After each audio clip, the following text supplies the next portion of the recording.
IG Punjab doctor Usman Anwar की हिदायत पर पंजाब पुलिस की सोशल मीडिया मैनेजर्स की ट्रेनिंग वर्कशॉप का इनेकाद। जोया न्यूज़ प्लस रजिस्टर्ड के डायरेक्टर न्यूज़ मोहम्मद कैफुल इस्लाम जोया को तर्जुमान पंजाब पुलिस की जानिब से हासिल होने वाली तफसीलात के मुताबिक ट्रेनिंग वर्कशॉप में आरपीओज, सीपीओज, डीपीओज के पीआरओज ने बजरिया वीडियो लिंक शिरकत की।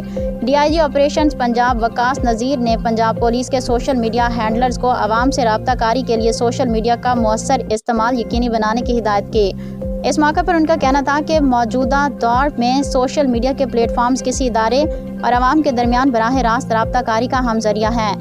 पंजाब पुलिस अपने सोशल मीडिया मैनेजर्स के इस्तेदाद कार में इजाफे के लिए मजीद ट्रेनिंग सेशंस और वर्कशॉप्स का इनेकाद जारी रखेगी।